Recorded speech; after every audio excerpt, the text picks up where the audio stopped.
할렐루야, 주님을 찬양합니다. 오늘 주신 하나님의 말씀 신약 성경 고린도전서 6장 1절로 6절 말씀입니다. 교회의 분별력과 중재력이라는 제목으로 함께 말씀을 나누겠습니다.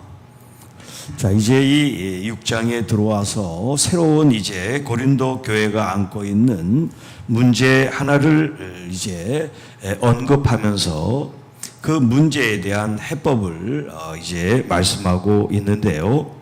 그 문제는 뭐냐면 교회 안에 있는 형제들, 성도들 안에 고소 고발하는 이런 이제 일들이 생기는데 이 일들이 교회 안에서 해결되어지지 않고 세상 밖에 이제 법정까지 가게 되는 일에 대해서 말을 하고 있습니다.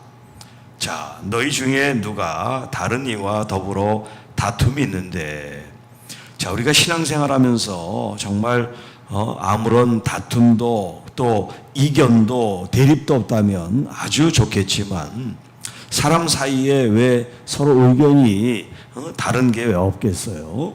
또 갈등도 있겠죠. 자, 이것이 신앙생활하는 교회 안에서 일어난 일인지 신앙생활하는 성도들이 교회 밖에서 개인적으로 일어나는지, 자, 어떤 일인지는 우리가 알 수가 없지만 교회 성도들 간에 다툼이 있다는 것은 분명합니다. 자, 그런데 문제는 뭐냐면 불의한 자들 앞에서 고발하고 성도들 앞에서 하지 않았다라는 거예요. 자, 성도 간에 어떤 문제가 생겼을 때 교회 안에서 해결할 수 있도록 해야 되는데 교회 안에서 해결하지 않고 무조건 세상 밖으로 가는 거예요. 법정으로 고소고발을 하면서 법의 심판을 받겠다는 거죠. 이것을 사도 바울이 지금 얘기하고 있어요. 성도들이 교회 안에서 그 문제를 해결하려고 해야지 왜 교회 밖에 문제를 가지고 나갑니까? 그런 얘기예요. 2절, 성도가 세상을 판단할 줄을 너희가 알지 못합니까? 자, 오히려 성도들이 세상의 일들을 분별하고 판단해서 옳고 그름을 알아야 되는데 오히려 거꾸로 성도들이 세상에 나가서 우리를 좀 시시비비를 가려서 누가 옳은지를 좀 해달라고 그러니 이 일에 대해서 지금 마치 주객이 전도된 것 같다는 거예요. 세상도 너희에게 판단을 받겠거든 지극히 작은 일 판단하기를 감당하지 못하겠느냐. 또한 이런 성도는 세상을 판단할 수 있는 사람임에도 불구하고 또 더 나아가 천사들도 판단할 것을 너희들이 알지 못하느냐, 이런 표현을 썼어요. 3절에 우리가 천사를 판단할 것을 너희가 알지 못하느냐, 그러하거든 하물며 세상 일이랴. 자, 이렇게 영적인 천사들도 교회가 성도가 분별하고 판단할 수 있는 그런 사람들임에도 불구하고 그 영적인 것이 아니라 이런 세상적인 육적인 이 일에 대해서 성도들이 판단하고 분별하고 중재할 수 없다면 세상보다 나은 게 무엇이냐, 이제 이런 표현을 하고 있는 거예요. 자, 그런즉 너희가 세상 사건이 있을 때 교회에서 경히 여김을 받는 자들을 세우겠느냐. 자, 이렇게 우리가 살아가는 세상 삶 속에서 사건 사고가 일어나고 갈등이 생기고 다툼이 일어날 때마다 우리가 세상 법정으로 그렇게 간다고 하면 여기 이제 경히 여김을 받는 사람에 대한 그 서로 이제 이해가 다른데, 세상 속으로 어떤 다툼의 문제를 고소 고발하게 되면 누가 그 일을 심판합니까? 법원에 있는 판사들, 이런 결정권자들이 판단을 하겠죠. 자, 여기 교회에서 경히 여긴다라고 하는 것은 그 사람의 어떤 그런 신분을 낮게 여긴다는 것보다도 영적으로 성도들은 하나님의 심판을 받고 판단을 받아야 될 사람이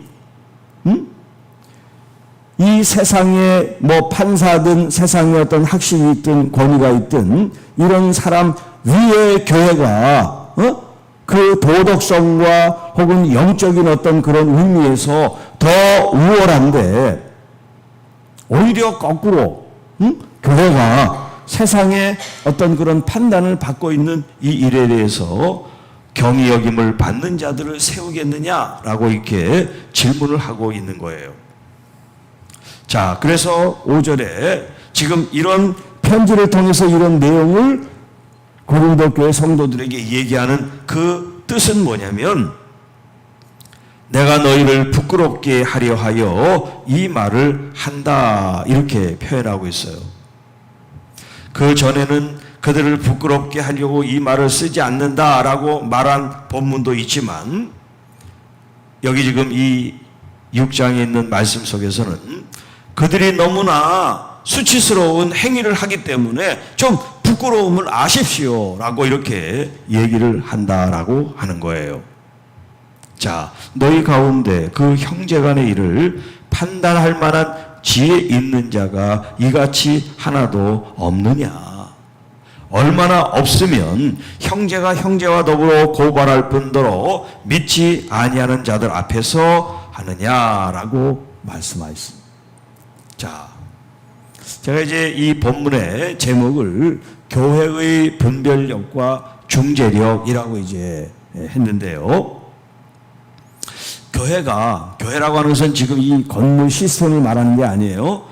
부르심을 받은 성도들을 가리킵니다. 그 부르심을 받은 성도들은 목회자도 있고 장로님들도 있고 권사님도 있고 우리 모든 성도들을 가리키는 겁니다. 자, 그런 의미에서 교회라는 이제 말을 쓴 거예요. 교회의 분별력. 여기 판단할 만한 지혜 있는 자라고 할 때 이 판단한다는 게 뭐냐면 여러 의미가 있는데 그 중에 하나는 뭐냐면 구분하고 분간하고 분별한다는 그런 의미가 있어요. 자, 우리가 이렇게 분별한다는 것은 뭐냐면 옳은 일인지 그런 일인지를 잘 꿰뚫어 볼 수 있는 그런 힘 능력을 말하는 거예요. 예를 들어서 교회 안에도 어떤 분쟁이 있을 수 있고 어떤 의견이 다를 수 있는데 그 일에 대한 옳고 그름에 대한 분명한 어떤 그런 기준을 가지고 있어야 되는데 그런 기준이 없다면 서로 이 주장이 팽팽해서 서로 누가 굽히지 않으면 계속 대립할 수밖에 없죠. 자, 그렇기 때문에 우리가 정말 하나님을 순전히 믿고 또 말씀을 따라 우리가 살아간다면 하나님께서 성령으로 우리에게 지혜를 주셔서 그 일에 대한 분별력을 주신다는 거죠. 무엇이 옳은지 또 어떤 것이 교회의 덕을 세우고 하나님께 영광을 돌리는 일인지를 교회를 통하여 분별하게 할 수 있다. 그걸 갖춰야 된다. 두 번째는 중재력. 자, 여러분 성도 A라고 하는 사람과 B라고 하는 사람이 서로 다툼이 있을 때 목회자나 당회나 또 권위 있는 성도들이 그것을 중재할 수 있는 그런 힘이 필요합니다. 그런 얘기예요. 그런 게 없으니까 세상에 가서 누가 옳은지를 한번 해보자 이렇게 고소고발하는 사건들이 생기게 된다는 거예요. 그래서 믿지 아니하는 자 앞에서 너희들이 판단을 받기를 원하느냐 이런 얘기예요. 자, 믿지 않는 사람들에게 이 믿음의 사람들의 문제가 불거졌을 때 그게 세상 사람들에게 다 알려지는 거 아니겠어요?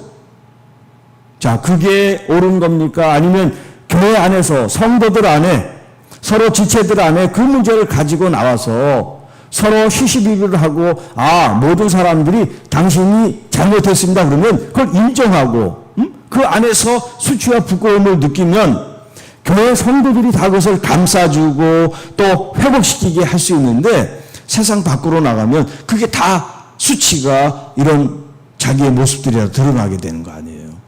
그러면 교회가 그 한 사람의 수치가 아니라 그것은 교회의 수치가 될 수 있고, 더 나아가 하나님께 영광을 돌리지 못하는, 영광을 가리우는 그런 일이 될 수 있기 때문에 가급적 성도들이 분쟁과 다툼이 있을 때 세상 밖으로 나가지 말고 교회 안에서 분별하고 중재하고 결정할 수 있는 그런 일들을 할 수 있도록 사도 바울이 이 본문 가운데 우리에게 말씀합니다. 자, 그러면 세상 법정은 이용하지 말아라.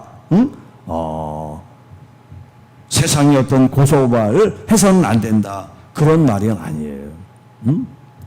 교회 안에서 풀 문제가 밖으로 나가지 말라 하는 얘기가 꼭 세상 법적으로 하지 말아라, 이건 악한 일이다, 그 얘기를 하는 게 아니에요.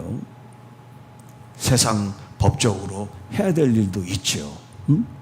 교회 안에서 해야 될 일도 있고 그것을 분별하는 거죠. 그래서 서로 다툼이 있는 그 다툼을 화해하고 풀고, 그리고 그리스도 안에서 형제 자매가 될 수 있게 하는 것이 사도 바울의 목적이지, 세상 법정은 그건 경의하고 무시하고 오직 교회 안에서만 해야 된다, 이런 얘기를 하는 것이 아닙니다. 자, 그래서 교회의 분별력과 중재력, 더 나아가 결정력, 교회가 어떤 사건에 대해서 서로 중재를 하고 안 되면 또 치리 결정을 해서 그 일이 공포됐을 때 모든 성도들이 그 권위 앞에 복종하고 순종하고 따를 때 교회가 될 수 있는 거예요. 그래서 우리 이제 헌법의 내용에도 보면 예배도 있고 교육도 있고 성례도 있지만 또 있는 게 뭐냐면 치리법이라는 것이 있어요. 치리법. 교회 안에서 이런 중재와 화해를 했지만 거기에 대해서 순응하지 않을 때 교회는 몇 가지 이제 치리권을 통해서 거기에 상가는 체벌을 할 수가 있다라고 하는 거예요. 그러니까 치리가 되지 않도록 그 전에 서로 화해하고 서로 화목한 그리스도인의 삶을 사는 것이 가장 좋은 것이죠. 그런 삶이 될 수 있도록 늘 성령으로 깨어 기도하고 또 서로를 이해하고 또 관대한 마음을 가지고 서로를 용납해 줄 수 있는 우리 그리스도인들이 되어질 수 있기를 주님의 이름으로 축복합니다. 하나님 아버지 감사합니다. 자, 교회 안에도 늘 다툼이 있을 수 있고 또 오해가 있을 수 있고 또 불편이 있을 수 있지만 서로 이해하고 또 관대한 마음을 갖고 또 서로를 존중하는 마음을 가지고 그리스도 안에서 서로를 섬기는 교회가 될 때 이것이 정말 하나님께서 주관하시고 통치하시는 아름답고 은혜롭고 거룩한 교회가 될 줄로 믿습니다. 그리스도의 몸된 지체들로서 서로를 돕는, 서로를 위하는 진짜 성도들이 되게 하셔서 불편함이나 상처나 어려운 일 당하지 않도록 서로가 존중하고 서로를 축복하는 우리 교우들이 되게 하옵소서. 우리 구주 예수님의 이름으로 간절히 기도하옵나이다. 아멘.